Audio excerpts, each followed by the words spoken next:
Radhe Radhe everyone, कैसे हैं आप सब। उम्मीद करते हैं सब बहुत अच्छे से होंगे। तो ये मैं कर रही हूँ जन्माष्टमी में भोग की तैयारी। तो घर पे ही मैंने एक दो टाइप की मिठाई बनाई है जो कि हर साल बनती है। और ये दोनों रेसिपी मेरी मम्मी की ही है, मैके वाली मम्मी की, क्योंकि उन्होंने ही मुझे सब कुछ ट्रेंड किया हुआ है। तो मैं बना रही हूँ ड्राई फ्रूट्स की बर्फ़ी, जो कि आप लोग भी बनाते हैं, क्या बोलते हैं मुझे ध्यान नहीं आ रहा, बट आप लोगों के यहाँ बनती है। तो मैंने घी लिया है।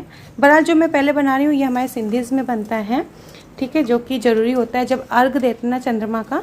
तो हमारे यहाँ इसी मिठाई का वो अर्घ में दिया जाता है। तो क्या सिंपल सा घी लिया है, शुगर लिया है, शुगर को कैरमलाइज्ड कर देना है, ठीक है। जैसे हम लोग कैरमलाइज करते हैं, पुडिंग बनाते हैं तो कैरमलाइज करते हैं ना शुगर को, बस वैसे ही कर देना है। और बस इसको गोल्डन तक अच्छे से मेल्ट हो जाएगा। पहले ये देखिए मैंने डाला और ये शुगर ड्राई होने लगती है। ड्राई होने के बाद फिर से ये मेल्ट होने लगती है और फिर ये अपना कलर छोड़ देती है, गोल्डन कलर। तो गोल्डन कलर होने दीजिए, ठीक है। तो थोड़ा सा टाइम लगता है, लेकिन जब ये बनने लगता है ना जल्दी जल्दी, तो प्रोसेसिंग बहुत जल्दी करनी पड़ती है, मतलब आप हाथ रोक नहीं सकते हैं, ठीक है। तो ये मेरा अब होने लगा है कन्वर्ट, थोड़ा मेल्टिंग में होने लगा है। अब वो शुगर मेल्ट होने लगी है और देख सकते हैं कलर चेंज होने लगा है, गोल्डन होने लगा है। और अपने हाथ को कंटिन्यूसली चलाते चलिए। और बस लगभग मेरा प्रोसेस हो चुका है। इसका जो गांठें हैं थोड़ी सी और मैं मेल्ट कर लूँगी और फटाफट से मैंने एक जगह पे प्लेट आपको दिखाई, उसको मैंने वो ऑयलिंग कर रखी थी, जिसमें मैंने जीरा और काली मिर्च को स्प्रेंकल कर दिया था, ठीक है। काली मिर्च को थोड़ा सा ऐसे ही क्रश कर दिया था और जीरा वो स्प्रेड कर दिया था पूरे तेल लगाने के बाद में। और बस फटाफट से मैं प्लेट में ट्रांसफ़र करूँगी। देर मत लगाइएगा क्योंकि बहुत जल्दी जल जाता है अदरवाइज़, और फिर कड़वा लगेगा आपको, तो वो चीज़ मत करिएगा। तो बस ये मेरा हो गया है ट्रांसफ़र और अब इसको थोड़ा सा सूखने देंगे और उसके बाद देखिएगा आपकी ये जम जाएगा। और पीसेस में ये कट नहीं होते हैं, हो पाते हैं मोस्टली, और ये फिर टुकड़ों में पीसेस हो जाएंगे, ठीक है। और मीनवाइल मैं दूसरी तरफ तैयारी कर रही हूँ। ये है रोटी में जैसे नॉर्मल सी बेली जाती है, अंदर से घी अप्लाई करके फिर से उसको डो बना के उसकी रोटी बेलेंगे और उसको तवे पे सेक लेंगे। सेकने के बाद उस रोटी को भोर लेंगे अच्छे से हाथों से और फिर से उसमें घी डालेंगे और शुगर डालेंगे और अच्छे से मिक्स कर लेंगे। तो ये दो हमारे यहाँ मेन है। जब हम लोग चंद्रमा को अर्घ देते हैं ना, तो इन दो चीज़ों का दिया जाता है, क्योंकि हमारे क्या होता है जब डिलीवरी होती है ना, तो ये चीज़ें खिलाई जाती हैं। तो ऐसे देवकी मैया, अब जाहिर सी बात है कृष्ण भगवान का जन्म होता है तो देवकी मैया के लिए भी हम लोग बनाते हैं, क्योंकि डिलीवरी की है और कान्हा जी को इस संसार में लाई, तो ये उनके लिए रहता है, इसलिए जीरा और काली मिर्च का यूज़ होता है, ठीक है। तो यहाँ पे ये भी जम चुका है अच्छे से, तो ये निकल आएगा। और अगर बाई चांस नहीं निकलता है, थोड़ा सा आँच पे रख दीजिएगा तो ये नीचे से थोड़ा सा मेल्ट हो जाएगा, ईज़िली निकल जाता है, ठीक है। इतना पैनिक मत होइएगा, और ये निकलने लगा है, ठीक है। तो ये पीसेस मैंने कर दिए हैं, हो गए हैं अच्छे से, देख सकते हैं आप। तो ये दो प्रिपरेशन तो मेरी हो चुकी है अच्छे से। इसको बोलते हैं कुट्टी, जो रोटी का बनाया ना उसको हम लोग सिंधी में कुट्टी बोलते हैं। अच्छा, मीनवाइल अब उस दिन फास्ट भी था, तो अब हस्बैंड को भी कुछ नहीं दिया था क्योंकि वाणी का स्कूल में था फंक्शन, उसको 2:30 बजे दोपहर के निकलना था, और इनको भी, हस्बैंड को भी कुछ नहीं दिया था खाने के लिए। तो मैंने ये तैयारियाँ की, वाणी के लिए सब्जी रोटी बना दी थी, उसका कैप्चर नहीं किया है। यहाँ पे मैंने कूटू की पकौड़ियाँ कर ली। सिंपल सा कूटू का आटा लिया, बॉयल्ड आलू लिए, हरी मिर्च डाली, नमक डाला और मिर्च डाला, और उसका वो बना के गोल बना के उसका पकौड़ी निकाल ली। तो मैंने सोचा वो प्रसाद का मैं निकल गया और इधर मैं कूटू का कर लूँ। फिर वाणी का मैंने अपना तुरई की सब्ज़ी बना ली थी उसके लिए, और रोटी सेक दी थी, तो वाणी का भी हो गया। और फिर वाणी को टिफ़िन के लिए देना था सैंडविच, जो कि मैंने वो भी कर लिया। बट इतना टाइम नहीं था कि मैं सारी चीज़ों का कैप्चर करूँ, बहुत ज़्यादा हेक्टिक हो गया था, मतलब इधर भागूँ कि उधर भागूँ, बस यही हो गया मेरा, ठीक है। तो मैंने सोचा चलो पकौड़ी का करती हूँ। गर्मा गर्म देख के शायद आपके भी मुंह में पानी आ ही जाएगा जैसे कि इस टाइम मेरे आ रहा है। मैं सोच रही थी ना कि ऑन दैट डे ही मैं ये व्लॉग डाल दूँ, बट बिल्कुल टाइम नहीं मिला क्योंकि वाणी गई 2:30 बजे और मेरा ये काम भी था सारा, ये फलारी तो खिलाना था प्लस सारा भोग का बनाना था। मैं सोची जाऊँ और करके तब जाऊँ, क्योंकि वाणी के फंक्शन में भी जाना था मुझे, और वो फंक्शन वाणी का इन फ्रंट ऑफ हमारे चीफ मिनिस्टर के सामने होना था वाणी का प्रोग्राम, जो कि बहुत ज़्यादा प्राउड फील है हमारे लिए कि वाणी ने अपने सीएम के सामने परफॉर्म किया।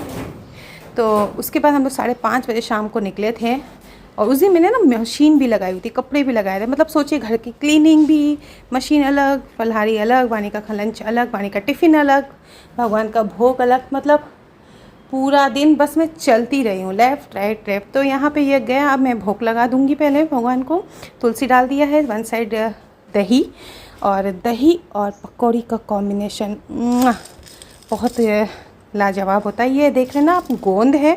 अब मैंने यहाँ पे देसी घी ले लिया है, जिसको शायद मेवे का पाक बोलते हैं आप लोग, हम लोग तो ऐसे ही ड्राई फ्रूट्स बर्फ़ी बोल देते हैं।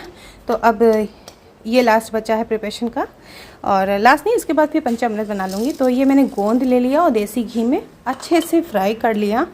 ठीक है, थोड़ा सा गोल्डन तक फ्राई कर लेंगे ताकि वो बाद में कच्चापन ना लगे। तो ये एक पैकेट छोटा सा मेरे पास रखा था लास्ट ईयर का, तो मैंने कहा चलो इसको भी ख़त्म कर देते हैं।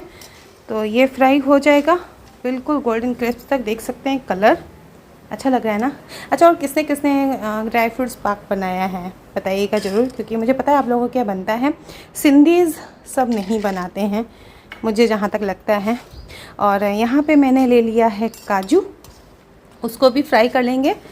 ठीक है, तो जो एक ड्राई फ्रूट्स है ना, ये थोड़े अच्छे से डीप फ्राई हो जाते हैं, लेकिन अगर आप उस मखाना बोलोगे और नारियल की गरी, उसको आप तेल बिल्कुल 0 ऑयल में या थोड़ा सा 1 चम्मच लीजिएगा तो लीजिएगा, ज़्यादा लेने की ज़रूरत नहीं है उसमें, क्योंकि मखाना बहुत ज़्यादा एब्जॉर्ब करता है तेल को, और बाद में जब खाओ तो ऑयल लगता है।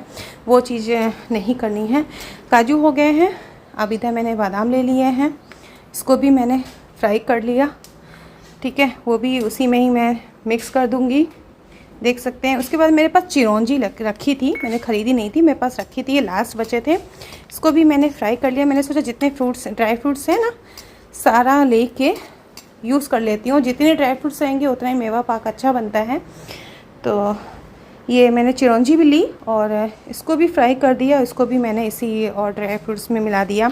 अब बचता है मखाना बिल्कुल मैंने जो एक्स्ट्रा घी था वो मैंने साइड कर दिया, थोड़ा सा रखा, और बस मखाने को हल्के ही घी में फ्राई मतलब भून लेना है। फ्राई करने की नीड नहीं है मखानों में। ठीक है। अच्छा, बहुत लोग ना इसमें पीनट्स या मूंगफली भी मिलाते हैं, बट मेरी मम्मी नहीं मिलाती थी तो मैं भी नहीं मिलाती, क्योंकि टेस्ट हमारे ज़बान में वही लगा हुआ है जो हम लोग बचपन से खाते आ रहे हैं। तो मैं, जाहिर सी बात है, हर बेटियाँ अपनी माँ को फॉलो करती हैं, जो कि मैं भी करती हूँ। क्योंकि जब मैं शादी करके आई थी ना, तो मेरे ससुराल में ये सब कुछ भी नहीं बनता था। मेरे ससुराल में सिर्फ जो सबसे पहला आपको दिखाया ना कैरमलाइज्ड शुगर का, उसको हम लोग सिंधी में बोलते हैं वड़ा, एक वो बनता था, और एक जो रोटी का जो मैंने आपको दिखाया ना, उसको हम लोग बोलते हैं कुट्टी, एक बस वो बनती थी। बाकी सारी चीज़ें मेरी मम्मी को ही मैं फॉलो करती हूँ। और ये रहा लास्ट में नारियल, उसको भी बस मैंने ऐसे ही रोस्ट कर दिया, हल्का सा घी डाल के, ज़्यादा कुछ भी नहीं डाला है। हाँ, तो मैं कह रही थी ना, ये सारी चीज़ें एक्चुअली मम्मी बनाती आई थी। मम्मी का खाना लाजवाब होता है, मेरी माँ का, और बहुत ज़्यादा। अभी तो मैंने बस सिर्फ ये बनाया ना, मेरी मम्मी इसके साथ ये सारी चीज़ें मम्मी बनाती हैं। और मम्मी और बताती हूँ आगे, पहले मैं ये बताती चलूँ। तो ये मैंने गोंद को अच्छे से मिक्सी में पीस लिया है, बिल्कुल फ़ाइन पाउडर की जैसे बना देंगे। और ये जो मखाने है ना, इसको मैंने मिक्सी में नहीं किया है, इसको मैंने ऐसे इमाम दस्ता है ना, उसमें मैंने क्रश कर दिया है। आप अगर चाहें तो मिक्सी में कर सकते हैं, बट दरदरा रखिएगा कि ताकि जब आप बाइट लेना तो उसके पीसेस आएँ खाने में। ठीक है। और इसको भी मैंने ऐसे ही इसे इमाम दस्ते में हल्का हल्का कूट लिया। ठीक है, फ़ाइन बिल्कुल पाउडर नहीं बनाना। ये मेरा सारा मिक्सचर रेडी हो गया है, मतलब ये पूरा एक बाउल हो गया है। और थोड़ा सा मैंने किशमिश ले लिया, ज़्यादा नहीं लिया है मैंने। ठीक है, तो अब ये सारा हो गया है। उसके बाद बस शुगर ले लूँगी। मैंने एक बाउल बड़ा सा ले लिया शुगर, और उसमें आधा, मतलब एक बाउल है तो उसका आधा बस बाउल मैंने वो पानी का डाल दिया, और इसको मतलब एक तार तक उसको वो पकाना है। उसके बाद तब तक मैंने दूसरी तरफ थाली को ऑयलिंग कर दिया अच्छे से। और सही बताऊँ, मुझे चाशनी में बड़ा आफत लगती है। मेरे को 2 कामों में बहुत ज़्यादा आफत लगती है, एक रही चाय और एक रही आपकी ये चाशनी, मेरे को बहुत ज़्यादा खप्पा लगता है ये काम करने में। तो यहाँ पे मैंने चाशनी ली और हाथ से देखती रह रही थी, मैं चेक कर रही थी कि जब एक तार का हो जाए ना तो फिर मैं सिर्फ एक तार का, ज़्यादा नहीं रखना है, और फिर मैं ये सारे ड्राई फ्रूट्स उसी में डाल दूँगी। ठीक है, ये देखिए मैं बार बार यही चेक कर रही थी क्योंकि बहुत ज़्यादा वो मुझे हेक्टिक लगता है। उसके बाद बस मैंने सारे ड्राई फ्रूट्स लिए, जैसे कि देख रहे हैं आप। तो आप लोग भी बताइएगा जो लोग बनाते हैं क्या इसी तरीके से बनाते हैं कि कुछ और मेथड है, तो बताइएगा मुझे। ठीक है, और बस इसको फटाफट से मिक्स कर लेंगे। ठीक है, उसके बाद बस करना ही क्या है, थाली लेंगे, उसमें मैं ट्रांसफ़र कर दूंगी और अच्छे से फैला दूंगी।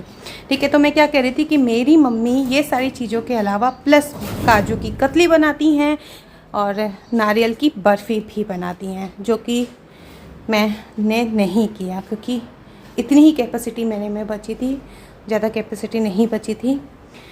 तो हेड्स ऑफ माई मम्मा कि इतना सब कुछ बनाती हैं, and thank you so much कि मम्मी ने मेरे को इतनी सारी चीज़ें सिखाई। ठीक है, तो इसके लिए मैं हमेशा हैप्पी रहती हूँ कि मम्मी ने मेरे को सारी चीज़ें सिखाई हुई हैं। तो ये देख सकते हैं तीनों चीज़ें मेरी रेडी हो चुकी हैं। अब मैं यहाँ पे पीसेस के लिए लाइनिंग कर दूँगी ना, तो ये बस हो गया है और मैंने निकाल दी हैं, देख सकते हैं। वो थाली मेरी खाली हो चुकी है और पीसेस बहुत अच्छे से मोटे मोटे से निकले ना, मज़ा आ गया। मतलब जब मैं खा रही थी ना मुझे अपना बचपन याद आ रहा था। अब मैंने इसको एक बॉक्स, मेरे पास ना आइसक्रीम वाला बॉक्स रखा था, तो उसमें मैंने सारे डाल दिया कि डिब्बे में पैक कर दिए सारे, और ताकि बर्तन खाली हों और मैं वॉश करती जाऊं और सिंक खाली करती जाऊं, कि ताकि बर्तन भरे ना रहें, कि मैं अगर बाहर जा रही हूं तो मेरे को किचन साफ़ मिले। तो बस लास्ट में ये थोड़ा बचा था ना, जो लास्ट में कॉर्नर वाले पीसेस बच जाते हैं, तो उसका मैंने सारे कॉर्नर्स को मिला के एक लड्डू कर दिया। तो ये हो गया मेरा। अब दूसरी तरफ अब लास्ट में जो मेरा बचा है वो पंचामृत बनाने के लिए, तो दही मैंने ली, थोड़ी सी ही ली, और उसमें मैंने मिला दिया कच्चा दूध और उसको विस्कर से विस्क कर दिया अच्छे से।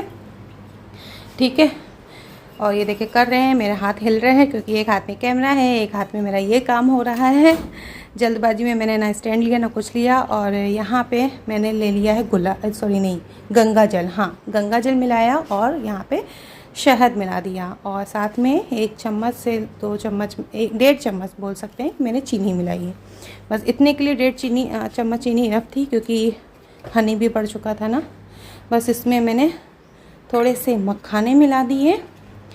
बस मिलाने के लिए आप नारियल मिलाएं, अच्छा लगेगा, और चिरौंजी मिलाते हैं, काजू मिलाते हैं, बादाम, मैंने और कुछ भी नहीं मिलाया क्योंकि ऑलरेडी ड्राई फ्रूट्स की मिठाई भी बन चुकी थी। तो बस पंचामृत सिंपल सा ऐसे ही अच्छा लगता है, वाणी ऐसे ही खाएगी तो खाएगी, जहाँ ड्राई फ्रूट्स आ जाता है ना, कुछ वाणी ड्राई फ्रूट्स पसंद नहीं करती, इसलिए मैंने सिर्फ मखाना मिलाया। और बस भोग रेडी है, मेरे भगवान भी रेडी हैं। कैसे लग रहे हैं प्लीज़ ज़रूर बताइएगा, भोग का के प्रसाद कैसा लगा वो भी ज़रूर बताइएगा। तो शाम के 5:30 बज चुके थे, मुझे निकलना था वाणी के फंक्शन के लिए। तो मिलते हैं अब हम लोग नेक्स्ट वाणी के फंक्शन के साथ, तब तक के लिए बाय बाय, अपना बहुत सारा ध्यान रखिएगा।